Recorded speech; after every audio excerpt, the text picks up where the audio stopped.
गौरी हल्के से मुस्कुराती है और आंखों में थोड़ी झिझक और घबराहट दिखती है। अरे बेटा, तू इनकी बातों पर ध्यान मत देना, चल कलश को पैर लगा और अंदर आ। सास आरती उतारती है। गौरी अंदर कदम रखती है और दहलीज पार करते हुए हाथ जोड़कर सबके पैर छूती है। सास ससुर उसे आशीर्वाद देते हैं। सदा खुशी रहो बेटी, घर में खुशियां लाना। दोनों जेठानियां मुस्कुराते हुए उसे खेल खेल में अंदर लेकर जाती हैं। चलो देवरानी जी, तुम्हारा कमरा दिखा दे। वैसे पहले दिन सब बहुत अच्छे लगते हैं, बाद में समझ आ जाता है कि असली जंग तो किचन में होती है। और हाँ, कड़ी और कटहल बनाना तो जल्दी सीख लेना, वरना सासू माँ तो तुम्हें छोड़ेंगी नहीं। अरे दीदी, कड़ी और कटहल तो मुझे बिल्कुल नहीं आते, पर हाँ, झटपट आलू मटर और पनीर में मैं सबको खुश कर दूंगी।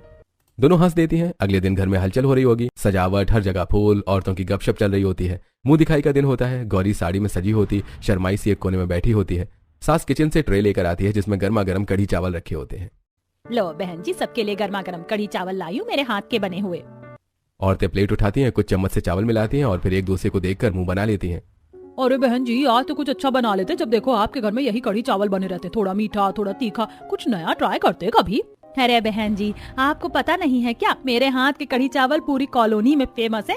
जब मेरी खासियत यही है तो सबको वही खिलाऊंगी ना।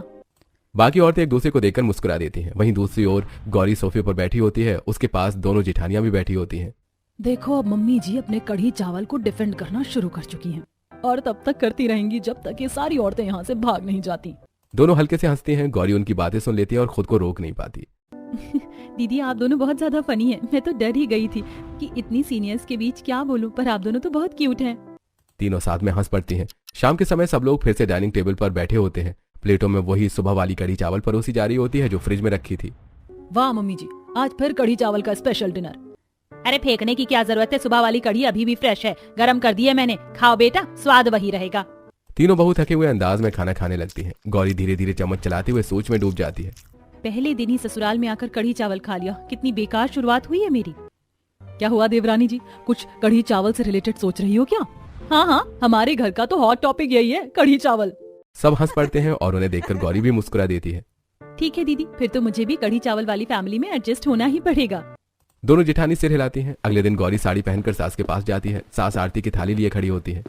मम्मी जी, आज मेरी पहली रसोई है ना, तो मैंने सोचा है शाही पनीर और पूरी बनाऊं। अरे बेटा, ये अभी कोई खाने की चीज है क्या? देख, अभी अभी ताजी दही लाई हूँ, उससे कढ़ी चावल बना दे, एकदम खट्टी खट्टी कढ़ी बनेगी, सबको मजा आ जाएगा। पर मम्मी जी, कल ही तो सबने कढ़ी चावल खाए थे, आज फिर से वही?